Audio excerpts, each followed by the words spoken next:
그 고린도전서 12장부터 오늘 본문 14장에 이르기까지 성령의 은사에 대해서 알아보고 있습니다. 신령한 것들, spiritual gift에 대해서 우리가 알아야 됩니다. 왜냐하면 사도 바울 선생님이 알기를 원한다 이렇게 우리에게 권면하고 있기 때문입니다. 성령님으로 말미암아 하나님은 우리에게 많은 선물을 주셨고 그 중에 성령의 은사도 있다는 것이죠. 은사의 목적은 다시 한번 말씀드리면 교회를 유익하게 하고 교회를 세우기 위해서 주신 것입니다. 그래서 어떠한 은사도 자기 개인이 드러나는 방식이 아니라 교회를 세우는 방식으로 드러나야 됩니다. 개인이 드러나는 방식으로 은사가 발현될 때에는 그것이 교회에 유익이 되지 못하는 경우가 많다라는 것이죠. 그래서 소위 우리가 은사주의 운동, charismatic movement, 그래서 은사주의 운동에서 발견할 수 있는 것은 은사라는 것은 너무 개인의 능력에 초점이 맞춰져 있다. 또 너무 과도하게 은사가 지나치게 강조되고 있다는 것을 우리가 그 은사주의 운동 같은 데서 발견할 수 있는 내용들입니다. 은사가 오히려 교회에 유익을 끼치지 못하고 한 개인에게 어떤 경외감을 갖게 만듭니다. 개인을 높이는 일에 은사가 사용되는 것을 은사주의 운동 같은 데서 볼 수 있는 것입니다.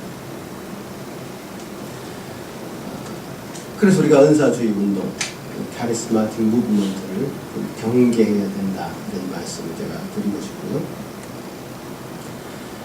지난 1월 30일부터 31일까지 영국의 옥스퍼드 대학에서 한 심포지엄이 열렸습니다.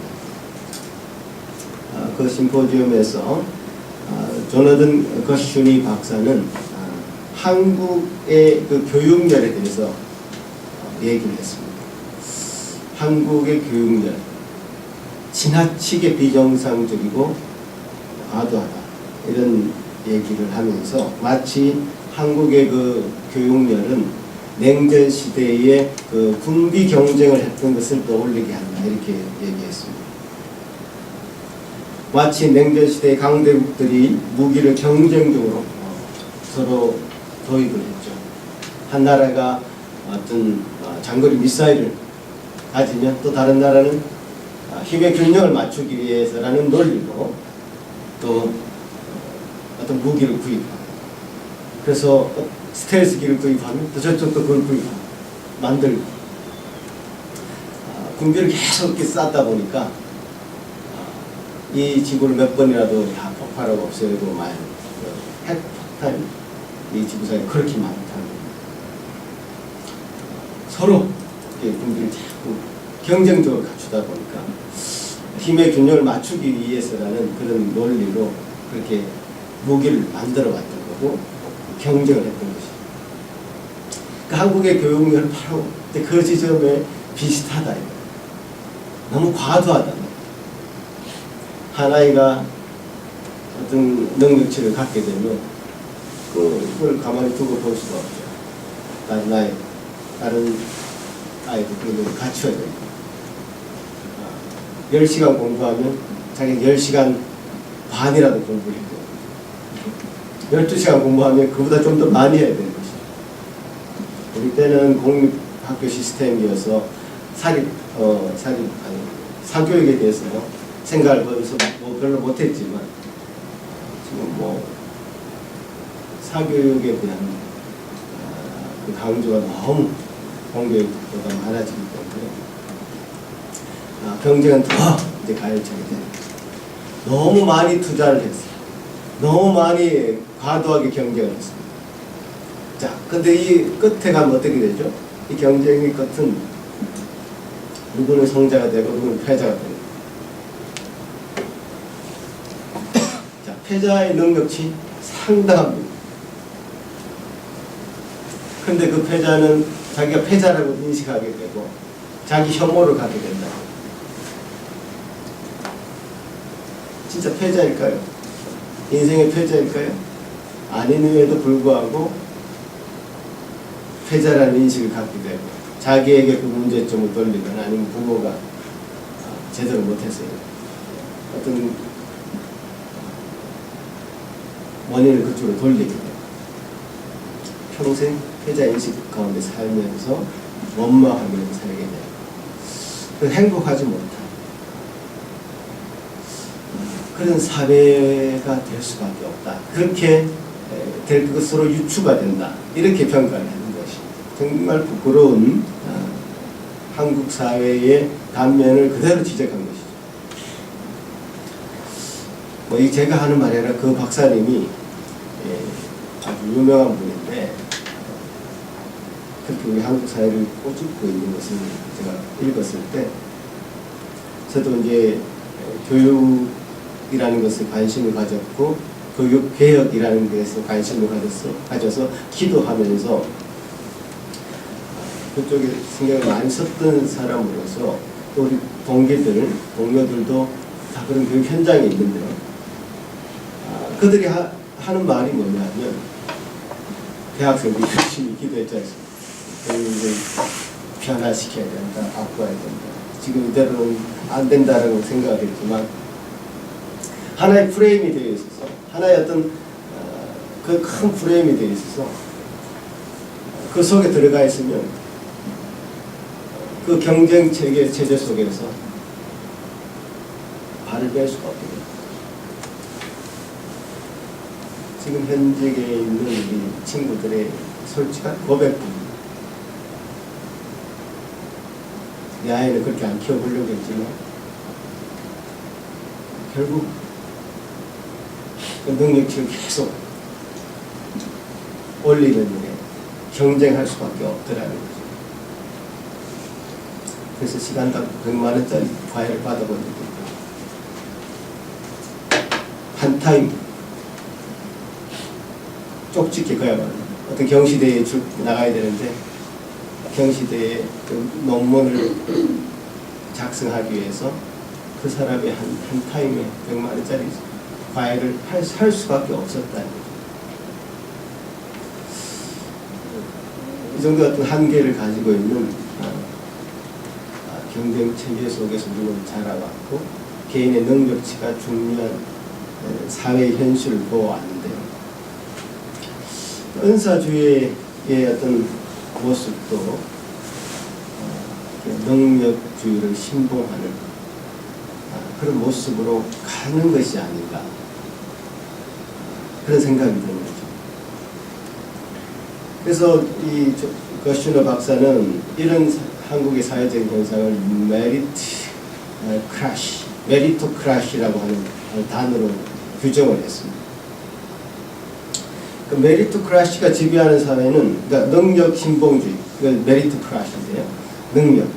능력이 지배하는 사회. 그래서 그 능력이 지배하는 사회는 건전하게 발전하기보다는 소위 이제 엘리트 중심의 사회가 되고 한 개인의 능력은 높아질지 모르나 공동체는 모래알처럼 흩어질 수밖에 없는 그런 성격을 이제 모양을 가지게 된다는 겁니다. 이 말이 한국인을 가장 잘 표현하는 말입니다. 저는 그렇게 생각합니다. 너무 뛰어난 사람들이에요, 한국인. 그러나 공동체를 이루어서 뭉치지 못하는 그런 성향을 가장 잘 표현한 부분이다 이렇게 생각이 듭니다. 은사주의 운동도 이런 성향을 가지게 되는 위험을 간이 내포하고 있습니다. 어떤 한 사람이 신비한 능력을 갖게 되면 또 다른 사람은 그보다 더 센 것을 가지고 싶어 이런 현상이 나타납니다. 왜냐하면 한 개인이 주목을 받아야 돼요. 한 개인이 능력이 나타나야 되기 때문에 한 개인에게 초점이 있기 때문에 그렇습니다. 그렇기 때문에 은사주의 운동하는 그 그룹에 가보면 항상이요 서로 비난하고 저 사람 서로에게 향해서 가짜라고 얘기합니다. 왜냐하면 자기가 드러나야 되기 때문에. 교회의 유익을 생각하기보다 개인의 능력을 우선하다 보니까 상대방을 가짜라고 해야 되는 것입니다. 그래서 우리가 연사주의를 경계하고 있는 것입니다. 지금 이 지구상에 존 메가더 목사님의 통계에 의하면 지구상의 은사주의 무브먼트 쪽에 서 있는 교회의 성도들이 한 5억 명 된다. 대다수란 말이에요. 메조리티란 말이에요. 특히 한국 사람들의 어떤 성향에는 그쪽이 더 맞는 것 같기도 합니다. 밴쿠버의 많은 교회들도 그쪽을 따라가고 있는 모습이 제 눈에는 보입니다. 그런 은사주의의 모습 가운데 우리가 어떤 비판적인 시각을 견지를 해야 되겠고요.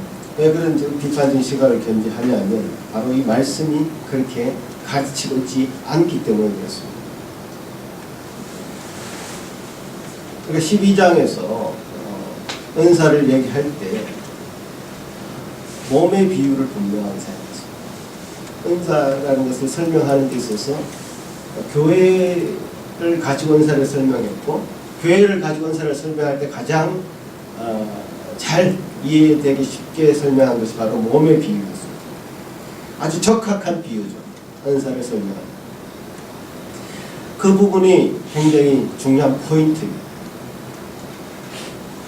12장 25절에 이렇게 얘기했죠. 몸 가운데서 분쟁이 없고 오직 여러 지체가 서로 같이 돌보게 하셨느니라. 각자가 받은 은사는 몸을 세우는데 철저히 봉사되어야 된다. 개인의 은사가 개인의 능력치가 아니라 교회의 유익이 되도록 사용되어야 한다는 점. 그래서 은사는, 개개인의 은사는 굉장히 철저한 점검이 필요한데 그 점검의 부분이 바로 13장이었습니다. 사랑의 필터를 가지고 점검해야 된다라는 것이 지난주의 본문이었습니다. 자, 12장부터 13장, 14장에 이르기까지 3장에 걸쳐서 사실 이 은사에 대해 계속 얘기하고 있는데요. 13장은 12장과 14장 사이에 끼어 있습니다. 그죠? 제가 만들어서 팔았던 샌드위치처럼 끼어 있습니다. 제가 샌드위치 가게를 처음 시작할 때 어떤 분이 이런 얘기를 했어요. 그거 되게 쉬운 거다. 빵하고 빵 사이에 뭘 끼워 넣어서 주면 된다. 그래서 쉬운 줄 알았습니다. 그것이 빵이 있고 빵이 있는데 그 사이에 뭐든지 끼워 넣으면 그게 샌드위치다. 이 개념이었죠. 근데 문제는 그 빵하고 빵 사이에 끼워 넣는 그게 굉장히 어렵더라 이거죠. 그 중간에 앙코, 찐빵 안에 있는 앙코처럼 빵하고 빵은 별로 중요하지 않은데 그 사이에 그걸 신선하게 유지를 해야 되고 재료를 바꿔줘야 되고 굉장히 중요한 내용물이 바로 이게 그 중간에 끼어 있는 거죠. 제가 그 말씀드리는 것은 바로 이 사랑이 굉장히 중요합니다. 사랑이라는 내용이 그 12장과 14장을 풍성하게 만드는 그런 정말 찐빵 안에 있는 앙코와도 같은 것이다. 사랑은 그래서 더 큰 은사라고 이제 명명을 했고, 그 사랑의 은사를 통해서 우리의 모든 각 개인의 은사는 점검받아야 됩니다. 그리고 그 큰 사랑의 은사인 것은 은사를 늘 추구하고 사모해라. 달라고 기도해라. 그 사랑도 하나의 은사였다는 사실을 제가 말씀드렸습니다. 구원받음으로 허락하신 그 구원에 대한 감사, 그 사랑을 통해서 우리를 건져주신 것에 대한 감사가 또 사랑으로 다시 우리 속에서 드러나야 됩니다. 그 사랑을 우리에게 선물로 주셨고 그것이 항상 우리 삶 가운데 드러나야 된다 라고 제가 지난주까지 말씀드린 것 같습니다. 오늘 14장 첫 구절부터 사랑을 추구하라 이렇게 말씀하고 있습니다. 사랑을 추구해라. 사랑을 추구해야 되는 많은 이유에 대해서 사실은 지금까지 제가 설명을 했는데 그 사랑이 기반되지 않은 그 모든 은사는 정말 아무것도 아니에요. 그래서 nothing 이라는 표현을 썼죠. 꽝이 쉽게 말하면 꽝이 아무것도 아니에요. 자, 근데 14장에서는 조금 다른 국면을 맞이하는데요. 은사의 여러 가지 리스트를 12장이 제공을 했습니다. 여러 가지 은사의 모습들 9가지로 나열을 했죠.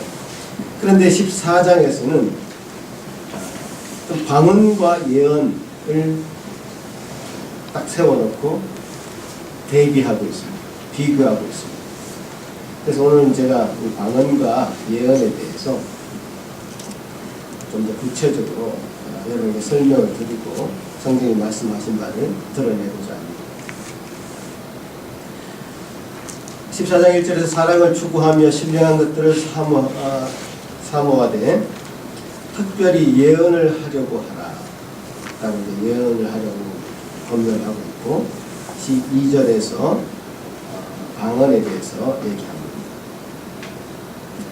자, 방언과 예언으로 압축되는 이 은사들의 특징을 사실 14장은 전체 장에서 아주 길게 설명을 하고 있습니다. 방언은 4절에서 자기의 덕을 세운다 이렇게 얘기하고 있고 예언은 교회의 덕을 세운다 이렇게 얘기하고 있습니다. 어쨌든 방언에 대해서는 굉장히 조금 경계하고 있는 듯한 자세를 사도 바울은 취하고 있습니다. 왜냐하면 자기의 덕을 세우는 것이기 때문에. 그러나 예언은 권면하고 있습니다. 교회의 덕을 세우는 것이기 때문에 권면하고 있습니다. 그래서 방언과 예언이 왜 이렇게 차이가 나는 것인가, 왜 이렇게 설명이 되는 것인가를 말씀을 통해서 확인해야 될 것입니다. 우선 방언이 무엇이냐는 정의를 내는 것이 우선인 것 같습니다. 방언, 과연 뭘까요? 이런 방언을 그동안 어떻게 생각하고 있었으며 방언 과연 뭘까? 생각해 보신 적이 있는지 모르겠어요.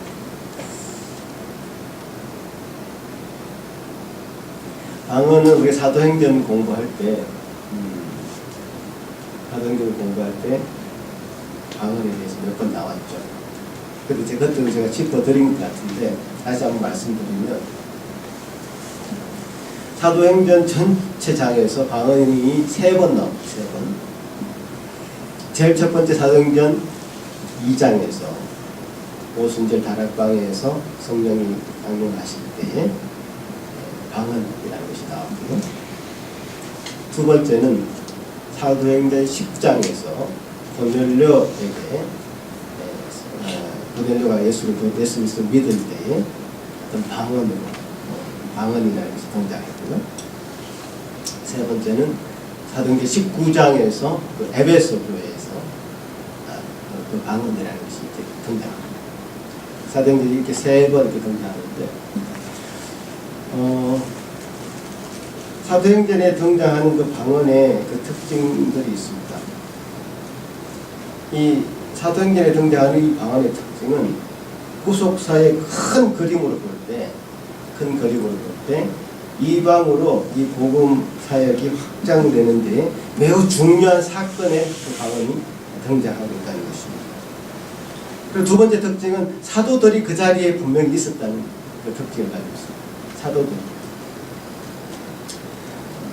2장에서는 많은 사도들이 같이 있었고 10장에서는 베드로 사도가 거기 있었고 19장에는 사도 바울이 있었죠. 특히 사도행전 2장의 오순절 다락방에서의 방언은 매우 특징적인 내용이 나오는데 서로의 말을 알아듣게 되었습니다. 그러니까 여러 지역에서 온 사람들이 함께 모여 있었는데 서로의 말을 의사소통을 할 수 없었는데 이 방언이 나오면서 자기 나라의 말로 그 말을 알아듣게 되었다. 그래서 이렇게 사도행전 2장 이렇게 표현합니다. 우리 각 사람이 난 곳 방언으로 듣게 되는 것이 어찌 됨이냐. 이렇게 자기가 난 곳의 그 방언으로 말을 듣게 됩니다.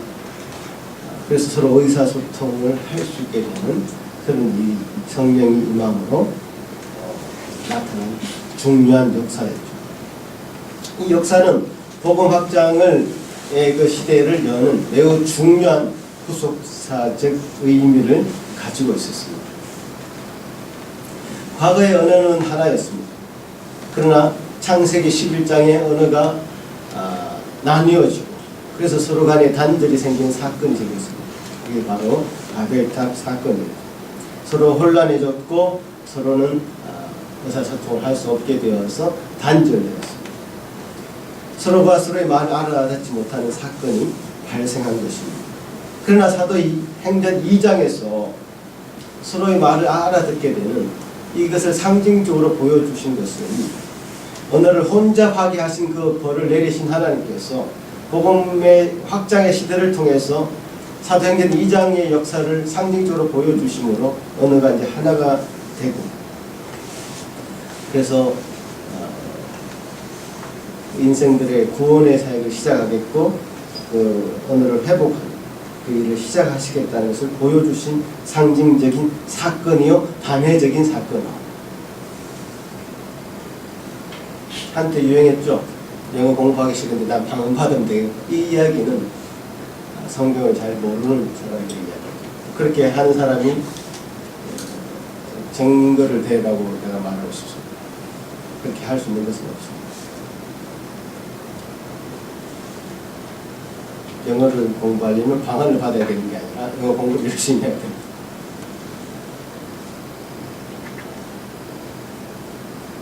자, 근데 이제 고린도 교회의 이 방언, 사도행전의 이 방언은 제가 역사적인 의미로 설명을 드렸죠. 구속사적인 굉장히 중요한 이방의 복음의 확장되는 역사 가운데 또는 사도가 사도인 것, 사도 바울이 사도인 것을 증명하는 것으로 이 방언이라는 것이 나타났고 굉장히 특징적인 사도들이 그 자리 현장에 있었다는 사실. 사도들이 어떤 지도를 받았기에 그것은 교회의 질서를 무너뜨리는 일이 되지 않았고 교회를 오히려 세우는 일이 되었던 것이죠. 그러나 이 고린도 교회의 방언, 이건 서로 알아듣지 못하는 방언이었습니다. 사도가 또 그 자리에 없었습니다. 고린도 후서를 보시면 11장 4절에 이런 말씀을 하십니다. 만일 누가 가서 우리가 전파하지 아니한 다른 예수를 전파하거나 혹은 너희가 받지 아니한 다른 영을 받게 하거나 혹은 너희가 받지 않은 다른 복음을 받게 할 때는 너희가 잘 용납하는구나 라고 고린도 교회를 책망하는 부분이 나옵니다. 어쨌든 그 자리에 사도는 없었고 이런 말씀들로 유추해 볼 수 있는 것은 가짜 사도들이 고린도 교회를 방문했고 그래서 교회 질서가 굉장히 어지럽혀져 있다는 사실을 알 수 있고 교회 질서가 어지럽혔다는 사실은 그 교회에 분명한 리더가 없었다는 사실, 리더가 없기 때문에 사도가 없었기 때문에 성도들에게 나타난 어떤 이상한 현상들, 소위 이제 방언이라고 말하는 이 현상들이 교회를 세우는 데 사용되었던 것이 아니라 교회를 어지럽히는 데 사용되었던 것입니다. 또 한 걸음 더 나아가서 오늘날 방언을 말하는 사람들을 보면 과연 이것이 사도행전의 그 방언, 이 고린도 교회의 방언 같은 것인가 의구심을 갖지 않을 수가 없습니다.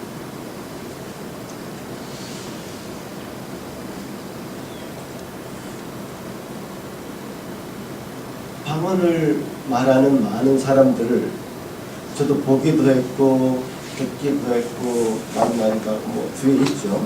여러분 주위에도 있을 것 같습니다.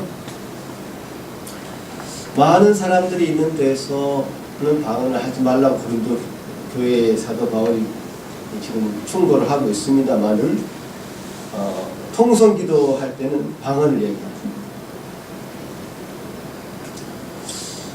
성경의 그 기록을 보면 방언을 말하는 것은 많이 기록되어 있지만 방언으로 기도한다는 말은 그렇게 나와 있지 않습니다. 많이 나와 있지 않습니다. 한 90%는 방언을 얘기한다 이렇게 나와 있고 한 10% 정도만 방언으로 기도한다. 그러나 방언 얘기하면 모든 사람의 생각에는 기도. 방언을 하면 왜 좋으냐? 기도를 오래 할 수 있기 때문에 좋다 이렇게 말하는 사람이 많습니다.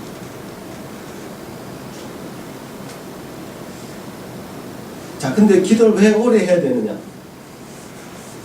예수님이, 하나님이, 또 사도 바울이, 어떤 사도들이 그것을 우리에게 권면을 하셨는가? 쉬지 말고 기도하라는 말을 권면을 하셨습니다. 말씀하셨습니다. 쉬지 말라고 기도하는 것이 기도를 많이 하라고 말씀하신 것인가? 사실 쉬지 말고 기도하라고 한 그 대목은 기도할 때 낙심하지 말고 포기하지 말고 끝까지 하라 라고 하는 대목에 더 포인트가 있지, 기도의 양을 많이 해라 여기에 포인트가 있는 것은 아닙니다. 기도의 양을 많이 해서 하루에 뭐 예를 들어서 2시간, 3시간씩 기도하려면 방언으로 기도해야 돼. 이 메커니즘이 작용한 거죠. 이게 어디서 나온 건지 모르겠습니다. 그렇게 기도를 많이 하는 것이 중요하기 때문에 방언으로 기도한다라고 얘기하는 것이고, 통성 기도를 한다 그러면 방언으로 한다면서 랄랄라 따따따 이렇게 이제 막 기도를 하죠. 어떻게 방언을 받았냐고 물어보면 기도하는데 혀가 꼬이면서 이상한 말이 튀어나왔다고 이렇게 얘기합니다.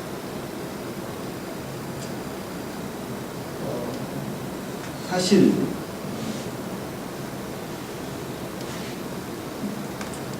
기도를 큰 소리로 열심히 하다 보면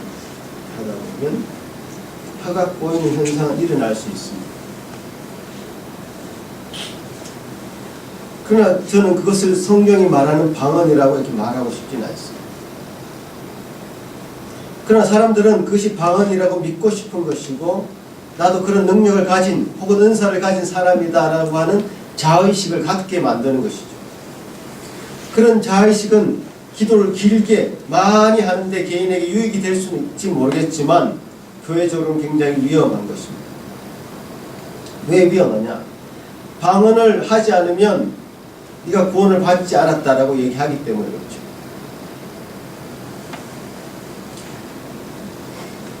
방언을 구원과 연관시켜버리고, 방언을 받지 않으면 성령으로 충만하지 않는 것이고 성령의 세례를 받지 않은 것이다 라고 주장하기 때문에 그렇습니다. 그렇기 때문에 한 걸음 더 나갑니다. 이제 방언을 가르쳐 준다고 합니다. 할렐루야를 계속해서 반복해서 얘기해보라고요. 실제로 그렇게 가르치는 사람이 있습니다.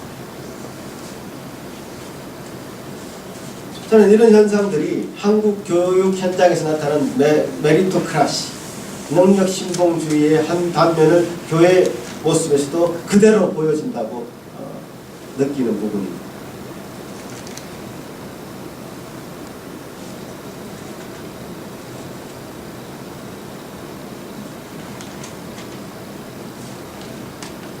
사도 바울은 고린도 교회에 보낸 이 편지를 통해서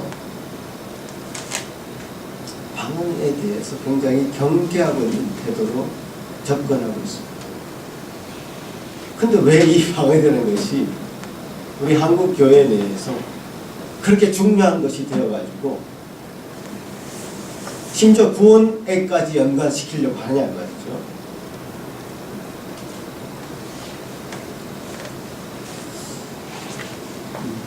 고린도전서 14장이 방언과 예언에 대해서 집중적으로 얘기하고 있기 때문에 지금 그 가치가 굉장히 어떤 면에서는 굉장히 대조되는 두 개의 큰 은사를 대조시키고 있으면서 사실은 이 모든 은사에 대한 이야기를 다 하고 있는 것입니다. 은사라는 것이 그렇게 한 사람에게 집중적으로 나타나서 그 사람을 개인 우상화하는데 사용되어야 되는 것으로 만약에 결론 맺어진다면 그 은사는 필요 없는 것입니다. 교회를 오히려 어지럽히는 것이고 개인에게도 그렇게 유익하지 않아요. 결국 교만하게 될 것이고 결국 내가 이렇게 방언을 함으로써 그 사람만이 개인적인 기도의 시간을 충분히 가지고 하는 것은 유익할지 모르나 그 사람이 그렇게 절대 끝나지 않습니다. 너는 왜 못해? 너는 왜 안 해? 그의 그룹의 리더라면 더더욱 그런 얘기를 함으로써 자기와 하고 있는 자기와 하지 않는 사람을 비교할 것이고 그것으로 영적인 우위를 점하려고 하는 부분이 분명히 그렇게 생기기 때문에 유익보다는 해악이 많다. 그렇게 보여주는 것입니다.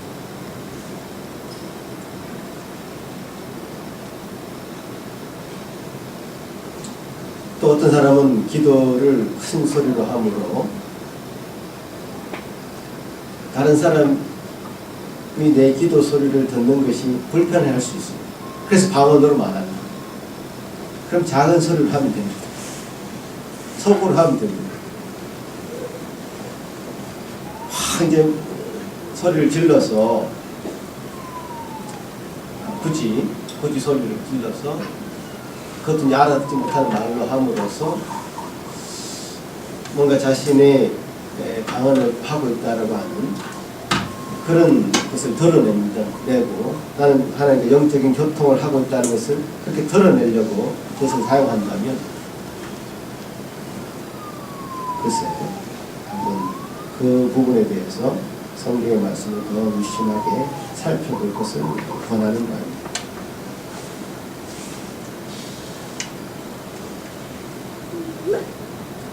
그 다음 예언에 대해서 제가 또 시간이 길지 않기 때문에 내가 더 깊이 나갈 수가 없고요. 예언에 대해서 말씀을 드리면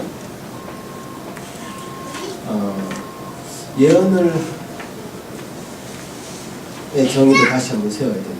우리가 쉽게 예언이라 이렇게 얘기하면 미래의 일을 말하는 것입니다. 미래의 일을 말하는 것. 그게 예언이죠.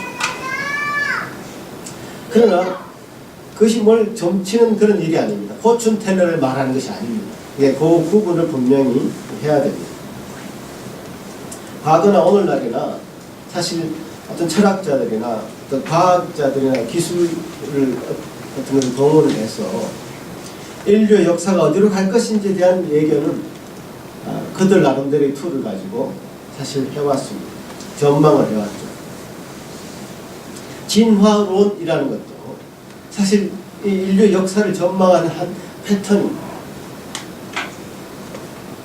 어떤 프레임이죠. 진화론이 얘기하는 거죠. 변정법 아닙니까? 점점점 태제가 있고 안티태제가 있으면 합, 신태제로 간다. 정반, 합. 이런 점점점 인류는 나아질 것이라고 하는 낙관론적인 전망을 하게 만드는 것이 바로 진화론이죠. 인류는 좋아질 것입니다. 그것의 인류의 역사를 전망하는 한 툴로서 진화론이 등장했고 사람들을 환호하고 받아들인 것입니다. 왜냐하면 그 인류의 그 현실을 인정한다면 너무 비참해지기 때문이었어요. 진화론이 뭐로 익었을 때 사실 1차 대전, 2차 대전이 있었죠. 그때 인간의 어떤 허무함을, 전쟁의 참혹함을 발견하고 굉장히 수그러드는 것 같았지만 사실은 이 진화론의 그 패턴은, 프레임은 지금도 승승장구하는 거죠. 우리 인류는 잘 될 것이다.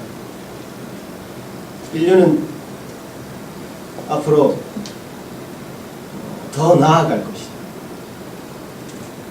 라고 하는 것이 진화론의 큰 철학적인 사조고, 어쨌든 지금 이 시대는 진화론의 시대입니다.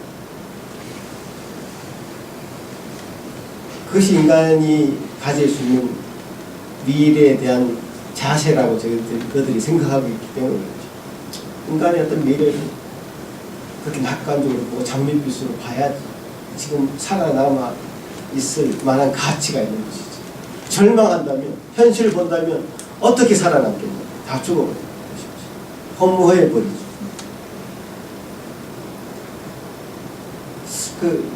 하나님을 믿지 않는 자들은 어쩌면 전부가 진화론자라고 볼 수 있습니다. 그렇게 봐야지 지금 호흡하고 살아갈 수 있다는 희망을 갖게 되는 것이죠. 그러나 이 예언이라는 것, 이 예언이 성립한다는 것은 우리 인류가 우리의 미래가 우연에 의해서, 우연이 계속 반복되는 어떤 우연에 의해서 진행되는 것이 아니라 하나님의 어떤 분의 그 의지와 어떤 계획이 그 속에 있다는 것을 인정하는 것이죠. 하나님이 계시다는 것과 천하 만물의 어떤 주인이라는 것을 인정하는 것이, 인정하는 것, 그것이 예언이 가지고 있는 분명한 가치입니다. 쉽게 말하면 이 하나님의 말씀이 예언입니다. 하나님의 말씀 그 자체가 예언입니다. 더 쉽게 말하자면 지금 제가 설교하는 것, 하나님의 말씀을 대언하는 것, 이것이 바로 예언입니다.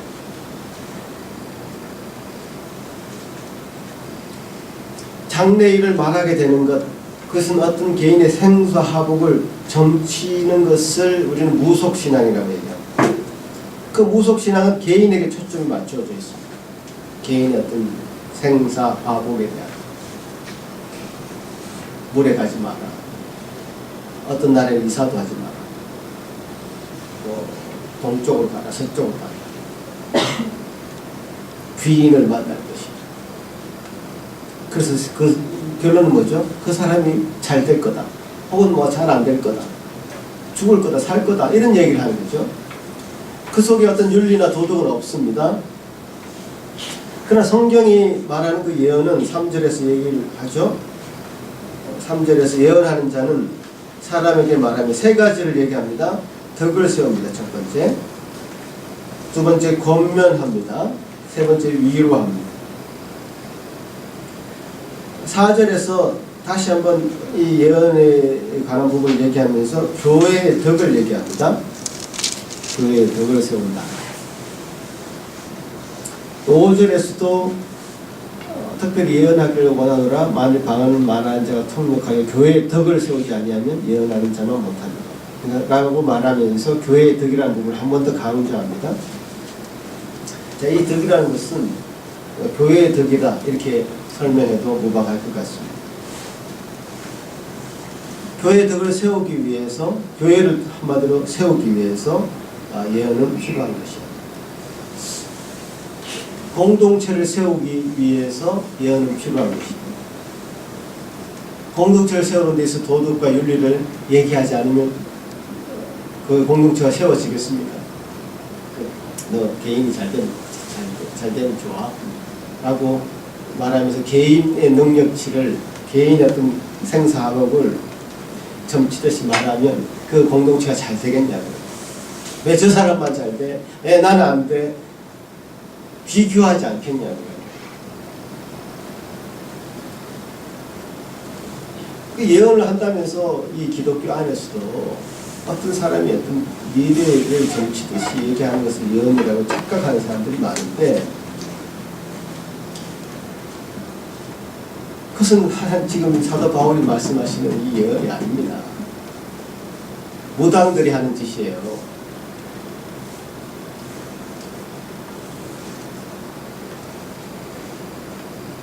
그런데 사람들은 그런 얘기를 듣고 싶어 합니다. 그런 얘기를 듣고 싶어요. 내게 하나님 정말 나의 미래를 하나님 나의 미래를 정말 인도하시는데 어떤 사람을 통해서 그 이야기를 듣고 싶어 한다는 거죠.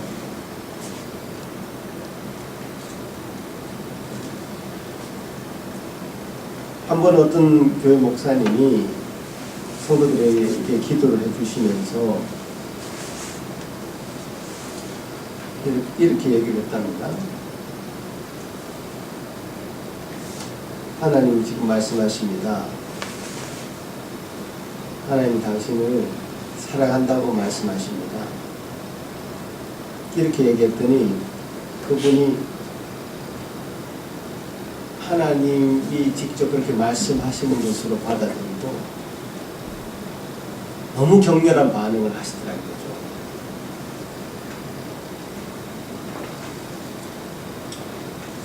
그래서 그분이 그런 반응을 하는 걸 보고 그렇게 말하는 것을 중시했다고 고백을 들었습니다.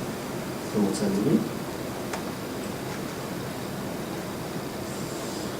하나님 우리를 사랑하신다고 성경이 분명히 얘기하고 있고 그것은 분명한 사실인데 그래서 전달하는 사람이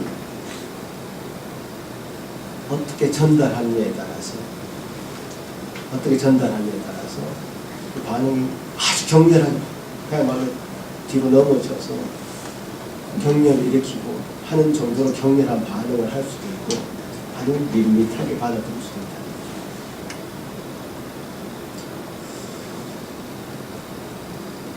그래서 전달하는 사람이 굉장히 중요하고요. 또 그렇게 격렬하게 반응을 하면 전달하는 사람 입장에서는 좋을 수도 있습니다. 그래서 그것을 반복할 수도 있습니다. 그런 유혹을 받게 됩니다. 이렇게 말하니까 정말 격렬하게 반응을 하시네 라고 그 마인드셋을 그렇게 가져갈 수 있어요.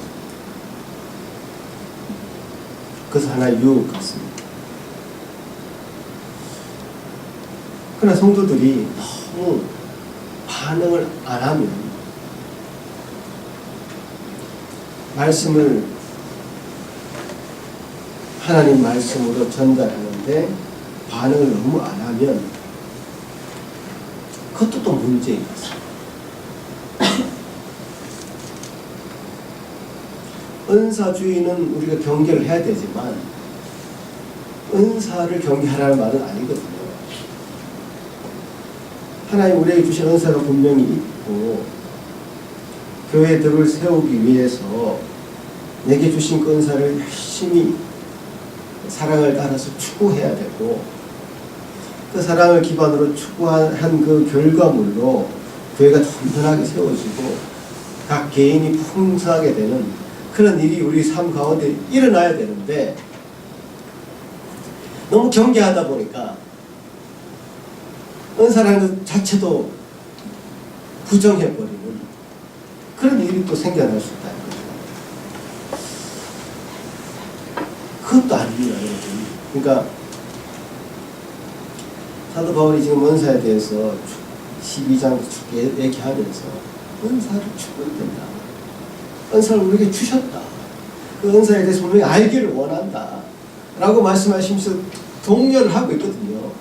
그러나 이제 너무 과도하게 되는 부분을 지금 절제를 시키는 것이고 너무 부족한 부분들을 어떤 면에서 독려하는 거거든요. 지금. 그래서 내게 가진 내게 주신 그 은사가 지금 방언과 예언으로 이제 대표되고 있지만